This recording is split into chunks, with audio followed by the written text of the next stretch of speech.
Hello everyone, स्वागत है आप सभी का एक नए वीडियो में। तो फ्रेंड्स, आज के इस वीडियो में हम जो है शिक्षक की अवस्था जो है देखने वाले हैं कि शिक्षक की कौन कौन सी अवस्था होती है और इसका जो है विस्तार से सब कुछ जो है देखने वाले हैं कि इसमें आपको जो है क्या क्या लिखना होता है। ठीक है, तो शिक्षक की अवस्था में देखिए, मनोवैज्ञानिकों ने मुख्य रूप से 3 अवस्थाओं का वर्णन किया है। ठीक है, वो 3 अवस्थाएं कौन कौन सी? शिक्षण के पूर्व की अवस्था, अंतर क्रियात्मक अवस्था और जो है शिक्षण के बाद की अवस्था, यानी कि pre active stage, interactive stage and post active stage. ठीक है, उसके बाद जो है इसमें जो है थोड़ा सा लिख लेंगे कि प्री एक्टिव स्टेज। ठीक है, जैसे शिक्षण के पूर्व की अवस्था है। ठीक है, तो इसमें जो है क्या क्या चीज़ें होंगी, है ना। तो ये जो है आप लोग चाहे तो यहाँ जो है हेडिंग मैंने नहीं लिखा है, लिख सकते हैं कि शिक्षण के पूर्व की अवस्था। इसमें क्या लिखेंगे देखिए, प्री एक्टिव स्टेज वह स्टेज है जिसमें, ठीक है, ये देखिए इंग्लिश में लिखा है, चाहे तो आप जो है इसको हिंदी में भी लिख सकते हैं कि शिक्षण के पूर्व की अवस्था वह अवस्था है जिसमें शिक्षक सक्रिय ढंग से शिक्षण उद्देश्यों का निर्धारण करता है तथा विषय वस्तु का और रचना कौशलों, युक्तियों, विधियों पर विचार करता है। ठीक है, और इंटरएक्टिव स्टेज, ठीक है, इंटरएक्टिव स्टेज क्या है उसके बारे में भी थोड़ा सा लिख देंगे। यहाँ से देखिए दूसरा स्टार्ट हो जाता है इंटरएक्टिव स्टेज, यानी कि अंतर क्रियात्मक अवस्था।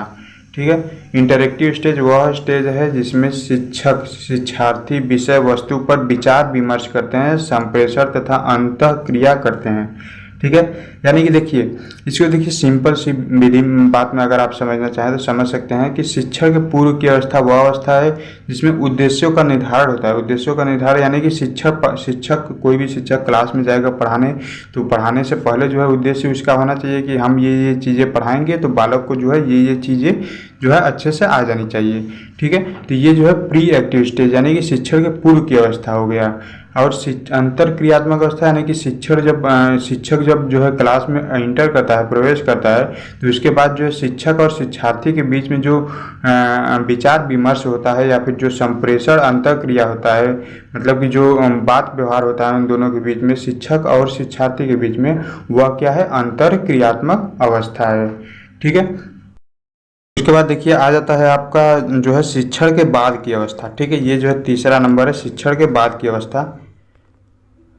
सॉरी, आप लोगों को जो है दिख नहीं रहा था, थोड़ा जो है कैमरा हिल गया था, है ना। शिक्षण के बाद की अवस्था यानी कि पोस्ट एक्टिव स्टेज। ठीक है, तो शिक्षण के बाद की अवस्था वह अवस्था है जिसमें शिक्षण की सफलता के संबंध में जानकारी प्राप्त करने का प्रयास किया जाता है। यानी कि जब देखिए जो है शिक्षण के पूर्व की अवस्था, शिक्षण जो है पढ़ाने से पहले जो की करता है, उद्देश्य का निर्धारण करता है, वह जो है हो गया।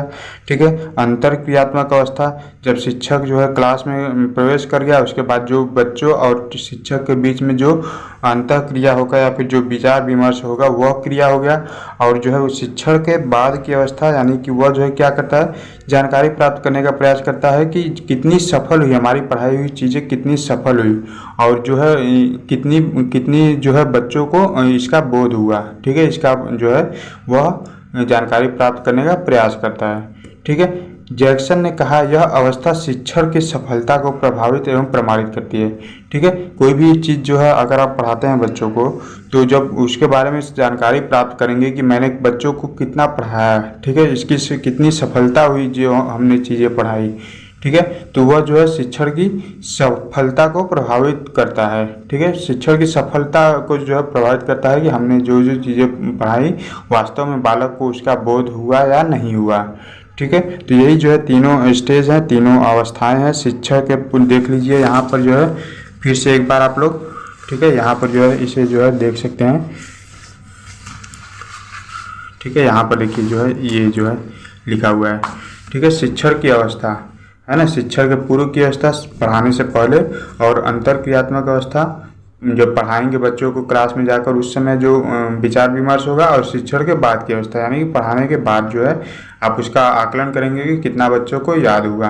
ठीक है, तो यही जो है तीनों अवस्थाएं मोस्ट इम्पॉर्टेंट है, जो है पूछा जाता है आपसे जो है अक्सर कि शिक्षण की कितनी अवस्थाएं हैं या फिर शिक्षण की अवस्थाओं के बारे में जो है लिखिए। ठीक है, तो आई होप कि आपको अच्छे से समझ में आया होगा, आई होप।